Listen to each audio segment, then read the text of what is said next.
এই ম্যাথটার ক্ষেত্রে কি বলা হচ্ছে, আমাদের এখানে বলা হচ্ছে যে x equal to a theta plus a sine theta, y equal to a minus a cos theta হলে থিটা বাই 2 এর মাধ্যমে আমাকে dy বাই dx এবং d square y by dx square বের করতে হবে। এটা একটু ডিফারেন্ট ম্যাথ, এখানে থিটা আছে আর x আছে। তুমি যেটা করতে পারো এটাকে dx বাই d থিটা করতে পারবা, মানে থিটার সাপেক্ষে ডিফারেন্সিয়েট করতে পারবা। আবার এখানে y আছে থিটা আছে, তুমি এটাকে যেটা করতে পারবা dy বাই d থিটা বের করতে পারবা।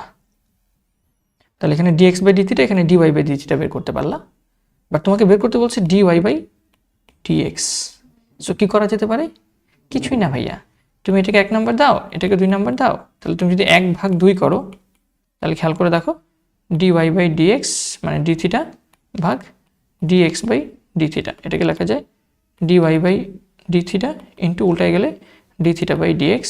সো আলটিমেটলি d থিটা কাটা থাকবে হচ্ছে আমার dy বাই dx, যেটা এখানে বের করতে বলছে। আলাদা আলাদা করে দুইটা ইকুয়েশন দিয়ে দুইটাকে ডিফারেন্ট থিটার সাপেক্ষে ডিফারেন্সিয়েট করে তারপর তাদেরকে আবার ভাগ করে দিলেই dy বাই d থিটা পেয়ে যাব। তাহলে আমি 1 নম্বর ইকুয়েশন দিই এটাকে, আর এটাকে দিই 2 নম্বর ইকুয়েশন। তাহলে 1 নম্বর ইকুয়েশন থেকে আমরা পাবো, 1 নম্বর ইকুয়েশন থেকে আমরা dx বাই d থিটা করি, মানে ইকুয়েশনটাকে থিটার সাপেক্ষে অন্তরীকরণ করি। তাহলে a থিটা হয়ে যাবে আমাদের শুধু a, এবং আমাদের সাইন থিটাটা হয়ে যাবে কস থিটা। ওকে, তাহলে আমাদের এখানে থাকতেছে a ইন্টু, বা তুমি রাখতে পারো বাইরে হচ্ছে a রেখে দিই ভাইয়া, এ হচ্ছে কনস্ট্যান্ট, থিটাকে করলে 1, সাইন থিটাকে করলে cos theta, 1 plus cos theta, তার মানে a plus a cos theta. Fine. আবার যদি 2 নম্বর ইকুয়েশনটা খেয়াল করো, যেভাবে 2 নম্বর ইকুয়েশন থেকে কি পাই, 2 নম্বর ইকুয়েশনে y যেহেতু ইকুয়েশন, তাহলে এটাকে dy বাই d থিটা করা লাগবে।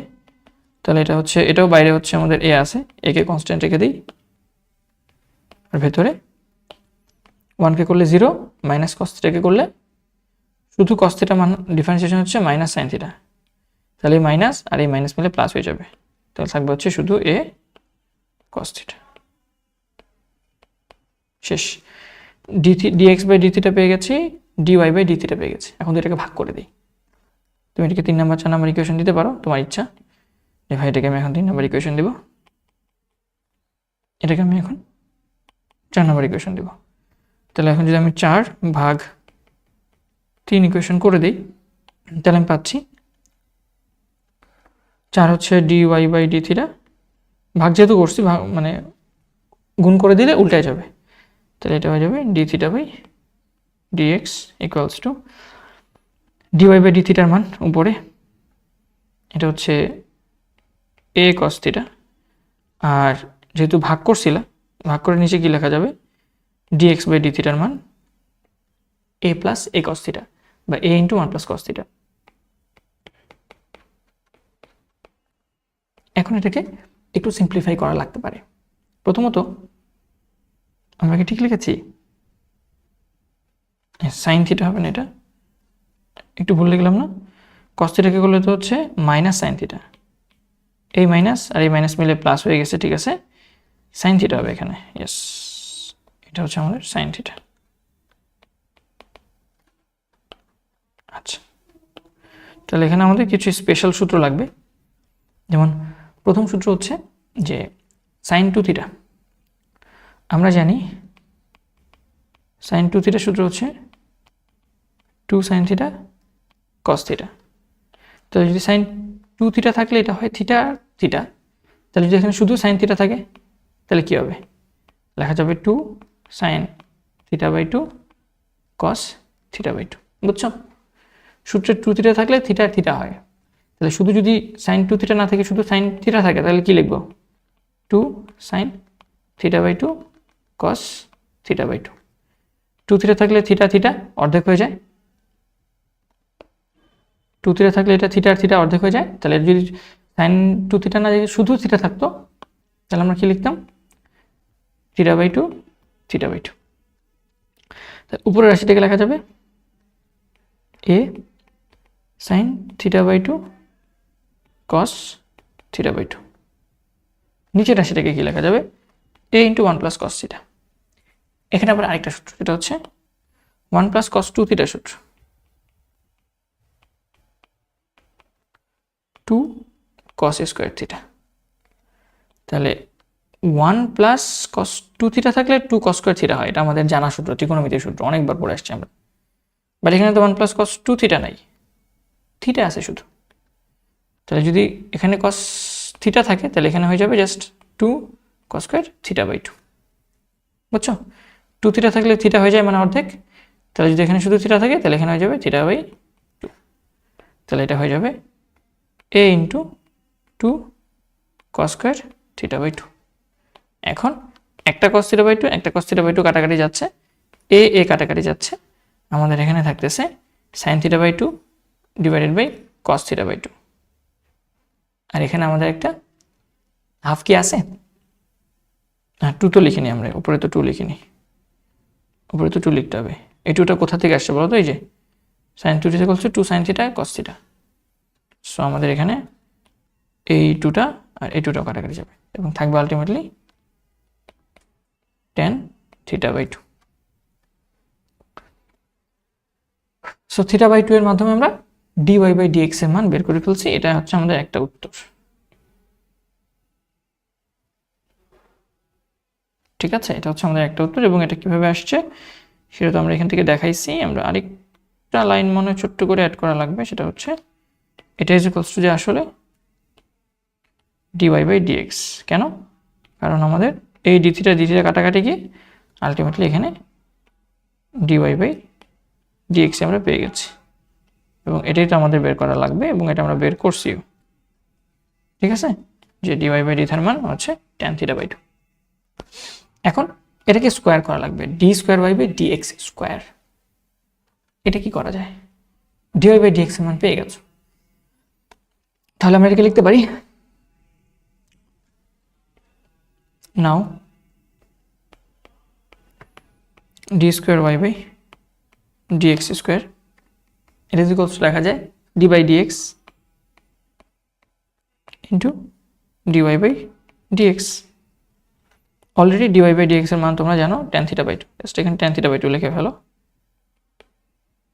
D by dx tan theta by two. এখন কাহিনী হচ্ছে ট্যান থিটা বাই টু কে এক্স এর সাপেক্ষে ডিফারেন্সিয়েট করা লাগবে। এক্স এর সাপেক্ষে ডিফারেন্সিয়েশন তো আমরা জানি না, এক্স এর সাপেক্ষে ডিফারেন্সিয়েশন আমরা জানি না। তাহলে এটাকে, এই রাশিকে, এর তো ভিতরে থিটা আছে বাট বাইরে এক্স এর সাপেক্ষে করতে বলছে, পারবো না। তো থিটার সাপেক্ষে করতে পারলে পারতাম। তাহলে এটাকে আমরা লিখতে পারি একটু মডিফাই করে বা একটু চালাকি করে, d by d theta into tan theta by two into d theta by dx. একটু চালাকি করলাম। কি চালাকি ভাইয়া? দেখো ডিএক্স ছিল, ডিএক্স এর জায়গায় ডি থিটা লিখলাম, ডি থিটা লিখে আবার ডি থিটাতে গুণ করে দিলাম। এতে কি হলো? ডি থিটা কাটাকাটি চলে গেল আর নিচে ডিএক্স আর ডি, ডিএক্স আর ডি আগের মতো রয়ে গেল, ট্যান থিটা বাই টু আগের মতো রয়ে গেল। এতে সুবিধাটা হয়েছে তুমি ডি থিটা বাই ডিএক্স এর মান কিন্তু অলরেডি জানো। D theta by d x জানো না, মানে ডিএক্স বাই ডি থিটা জানো। ডিএক্স বাই ডি থিটা যদি এটা হয় তাহলে এটাকে উল্টাই দিলেই তো ডি থিটা বাই ডিএক্স হয়ে যাচ্ছে। বুঝে গেছে? এবং এটা আরেকটা সুবিধা হয়েছে যে এখন ট্যান ভিতরে হচ্ছে আমাদের ট্যান থিটা বাই টু আছে, চলক আছে থিটা, এবং বাইরেও দেখো থিটার সাপেক্ষে ডিফারেন্সিয়েট করতে বলা হচ্ছে এটাকে। সো এখন কিন্তু আমরা এটাকে ইজিলি ডিফারেন্সিয়েট করতে পারবো। সো আমরা যদি ডিফারেন্সিয়েট করি এটাকে থিটার সাপেক্ষে, ডিফারেন্সিয়েট করলে ট্যান থিটা হিসেবে কনসিডার করো এটাকে। ট্যান থিটার সূত্র হচ্ছে সেক স্কোয়ার থিটা, তাহলে এটা হবে sec square theta by two into, যেহেতু এটা আসলে ট্যান থিটা ছিল না, এটা ছিল ট্যান থিটা বাই টু, তাহলে এটাকে আবার ডিফারেন্সিয়েট করা লাগবে থিটা বাই টু। এর ডিফারেন্সিয়েশন হচ্ছে শুধু হাফ থিটা কাটা ইন্টু আমার এখানে d theta by dx. D theta by dx এর মান ওয়ান বাই, এটা উল্টা, সেটা হবে one by a into one plus cos theta. আর one by a into a plus cos থিটার মান, ওয়ান প্লাস কস থিটার মান তুমি অলরেডি জানো, সেটা হচ্ছে এ ইন্টু 2 cos স্কোয়ার থিটা বা এ প্লাস কস থিটার সূত্র তো তুমি জানো 2 cos স্কোয়ার থিটা বাই 2। ঠিক আছে না? সো আমরা এটাকে একটু সাজিয়ে লিখি। হোপফুলি আমরা পেয়ে গেছি আমাদের অ্যান্সার। সো নিচে আমাদের আসতেছে, উপরে থাকবে sec স্কোয়ার থিটা বাই 2, এটা নিচে থাকবে 2 ইন্টু এ, এই যে এটা এ, এই 2 আর 1 প্লাস কস থিটার সূত্র হচ্ছে 2 cos স্কোয়ার থিটা বাই 2। আমরা জানি cos এবং sec একটা একটার উল্টা, cos এবং sec একটা একটার উল্টা, তাহলে কি করা যেতে পারে? আমরা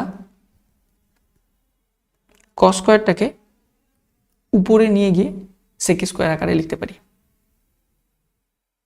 ঠিক আছে, এবং বাইরে আমাদের কি থাকতেছে 2 আর a, মানে 1/4 এ থাকতেছে, বাইরে থাকতেছে হচ্ছে আমাদের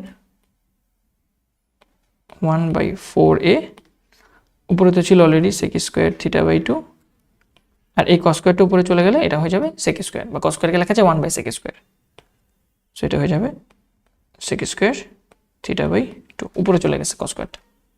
সো আলটিমেটলি সুতরাং d square y by dx square equals to 1/4a sec to the power 4 theta by 2। এটা হচ্ছে আমাদের আরেকটা উত্তর।